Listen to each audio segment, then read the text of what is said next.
നിങ്ങളുടെ favourite shows ഇനി ഒരിക്കലും മിസ്സാവില്ല. ഇപ്പോൾ C5 കാണും നിങ്ങളുടെ ഫേവറേറ്റ് ഷോസ് തികച്ചും സൗജന്യമായി. ഈ ഒരു കാര്യത്തില് അമ്മേനെ നിർബന്ധിക്കരുത്. എന്നെങ്കിലും ഒരിക്കല് ഇതിന്റെയൊക്കെ കാരണം ഞാൻ അമ്മയോട് പറയും. ഓ, നീ നിന്റെ തീരുമാനത്തിൽ ഉറച്ചു നിൽക്കുകയാണെങ്കിൽ അതിന്റെ കാരണങ്ങളൊന്നും എനിക്ക് കേൾക്കണമെന്നില്ല. ഒരു കാര്യം, ഫോട്ടോസ് എടുക്കുന്നതിൽ വിരോധമൊന്നുമില്ല. ആരും സോഷ്യൽ മീഡിയയിൽ അപ്ലോഡ് ചെയ്യരുത്. ഓക്കെ? പ്രിയങ്ക വന്നില്ലേ? ഓ ഇല്ല, പ്രിയങ്കയ്ക്ക് നല്ല സുഖമില്ല. I can understand. അയാളുടെ പരാതി നമ്മൾ പരിഹരിക്കുന്നുണ്ട്. വാ. ശരി. തിരുമേനി, ഇതാണ് നമ്മുടെ പുതിയ ഹീറോയിൻ രാധിക. നമസ്കാരം. എനിക്ക് നല്ല പരിചയമുണ്ടല്ലോ. കണിമംഗലത്തെ. അതെ, കണിമംഗലം പരമേശ്വരന് മകൻ. നന്നായി. ഇത് ഭാര്യയാണല്ലേ? അല്ല, എന്റെ അനിയത്തിയുടെ ഭർത്താവാ. ഓ, ഞാൻ തെറ്റിദ്ധരിച്ചു. വെറുതെ ടെൻഷൻ ഒന്നും വേണ്ട, ഞങ്ങളൊക്കെ ഉണ്ടല്ലോ. മേഡം, മേഡത്തിന്റെ സീറ്റ് ഇവിടെയാണ്. എനിക്കെന്തിനാ പ്രത്യേകിച്ചൊരു സീറ്റ്? നിങ്ങളൊക്കെ എവിടെയാണ് ഇരിക്കുന്നത്, അവിടെ ഞാൻ ഇരുന്നോളാം. രാധിക, ഈ ഫീൽഡ് രാധികയ്ക്ക് പരിചയമില്ലാത്തതുകൊണ്ടാ. ആദ്യമായിട്ട് കടന്നു വരുമ്പോ ഇങ്ങനെയുള്ള വാചകങ്ങൾ സ്ഥിരം കേൾക്കുന്നതാ. 2-3 ദിവസം കഴിയുമ്പോ സൗകര്യങ്ങളുടെ പേരിൽ ഇവരെ കുറ്റപ്പെടുത്താൻ തുടങ്ങും. ഞാൻ അങ്ങനെ ഒരു ഉദ്ദേശത്തോടെ വന്നതല്ലല്ലോ സർ. ഈ സിനിമയില് ഞാൻ അഭിനയിക്കുന്നതിന് വേറെ ലക്ഷ്യങ്ങളുണ്ട്. ഞാൻ തന്നെ ആയിരിക്കും സർ അവസാനം വരെ. Then it is good. നമ്മുടെ പ്രൊഡ്യൂസർ എയർപോർട്ടിൽ നിന്ന് വന്നോണ്ടിരിക്കുക. അദ്ദേഹം വന്നിട്ട് നമുക്ക് പൂജ തുടങ്ങാം. ഓക്കെ?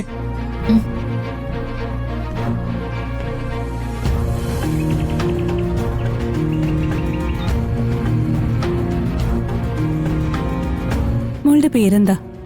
രാധിക. ഒരു മിനിറ്റ്.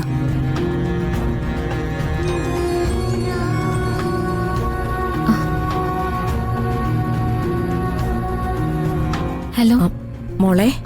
അമ്മേ, ഞാൻ അങ്ങോട്ട് വിളിക്കണമെന്ന് കരുതിയിരിക്കായിരുന്നു. പോരുന്നതിന് മുൻപ് എല്ലാവരുടെയും അനുഗ്രഹം വാങ്ങിക്കണമെന്നുണ്ടായിരുന്നു.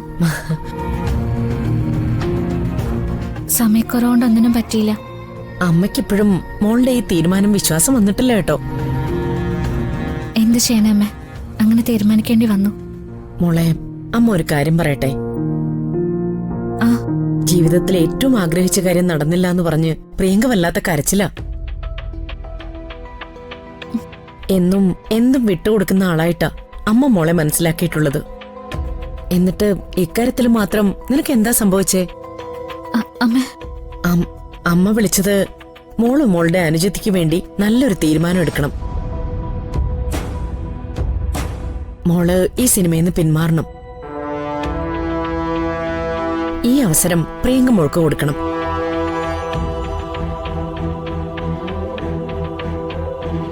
അമ്മ, ഇവിടെ എല്ലാം തയ്യാറായി കഴിഞ്ഞു. പെട്ടെന്ന് തന്നെ പൂജ നടക്കും. ഇനി എനിക്കൊരു തീരുമാനം മാറ്റി പറയാൻ പറ്റില്ല.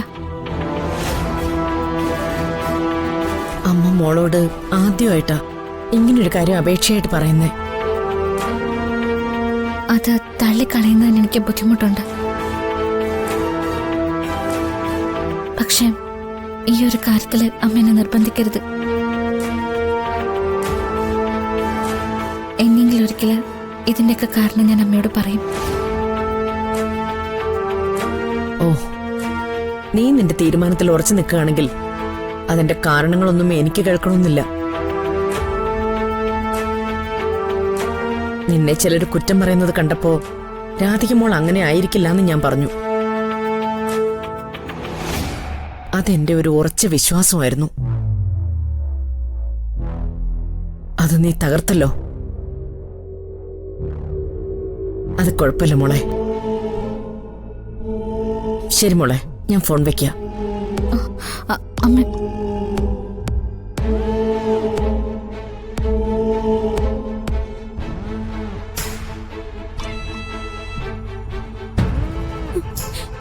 ചേച്ചി എന്താ പറഞ്ഞമ്മേ? രാധിക ഈ സിനിമയിൽ അഭിനയിക്കും. അതിൽ ഒരു മാറ്റമില്ലെന്ന് അവള് പറഞ്ഞത്. ഇപ്പൊ അമ്മയ്ക്ക് മനസ്സിലായോ? അമ്മ പറഞ്ഞ വാക്കിനെ പോലും എത്ര നിസ്സാരമായിട്ടാ ചേച്ചി തട്ടിമാറ്റിയ. ഇത് മനസ്സിലാക്കിയിട്ട അമ്മ ചേച്ചിയോട് ഒരല്പം അകലം കാണിച്ച് ഞാൻ മാറി നിന്നത്. ചേച്ചി ചതിക്കും, അതാർക്കും മനസ്സിലാവാത്ത സമയത്തായിരിക്കും എന്ന് മാത്രം. അമ്മ നോക്കിക്കോ, അതിൽ വിട്ട് ചേച്ചിയെ സ്നേഹിച്ചതിനുള്ള കൂലി ചേച്ചി കരുതി വെച്ചിട്ടുണ്ടാവും. അമ്മയ്ക്കും അച്ഛനും വൈകാതെ അത് മനസ്സിലാവും. ഞാനൊരു കാര്യം പറഞ്ഞിട്ട് രാധിക മോളത് തട്ടിക്കളയൊന്നും ഞാൻ കരുതിയില്ല. ആ വലിയ സ്ഥലത്തല്ലേ എത്തിപ്പെട്ടിരിക്കുന്നത്. അപ്പൊ പിന്നെ എന്റെ വാക്ക് കേട്ടാലെന്താ, തട്ടിക്കളഞ്ഞാലെന്താ?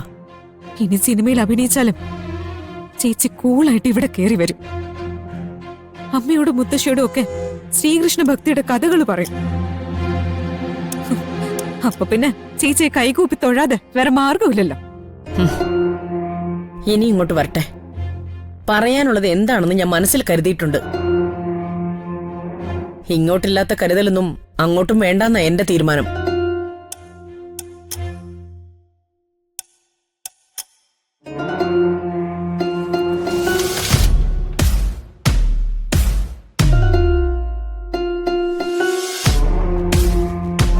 ചേച്ചി ചേച്ചി നോക്കിക്കോ, അമ്മയുടെ മനസ്സിൽ വന്ന ഈ മാറ്റം ഇവിടെയുള്ള ഓരോരുത്തരുടെ മനസ്സിലും ഞാൻ കൊണ്ടുവരും.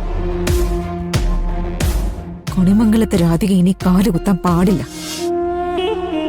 അതിവിടെ എല്ലാവരും കൂടി തീരുമാനിക്കും. ഞാൻ തീരുമാനിപ്പിക്കും. ആറ്റുവാശ്ശേരിയിൽ, കണിമംഗലത്ത്, നാട്ടിൽ രാധികയെ സ്നേഹിക്കുന്ന ഒരാള് പോലും ബാക്കിയുണ്ടാവാൻ പാടില്ല. ഇനി അതെന്റെ തീരുമാനോ? എന്റെ അവസരം തട്ടിയെടുത്തവള് ഞാൻ എറിയുന്ന കുരുക്കിൽ തന്നെ കഴുത്ത് വെച്ച് തരണം. കൊല്ലണം എനിക്ക്.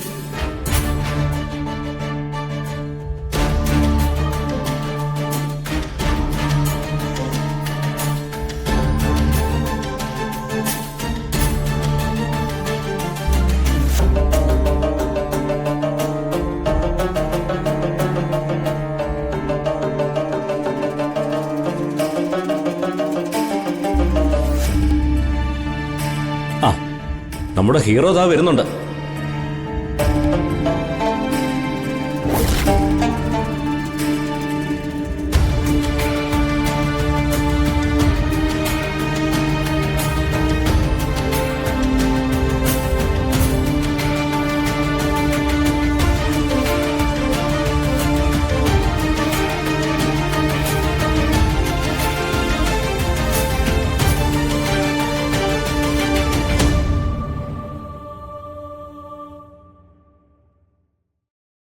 ഡൗൺലോഡ് ചെയ്യൂ C5 ആപ്പ്. കാണൂ എല്ലാ എപ്പിസോഡുകളും സൗജന്യമായി.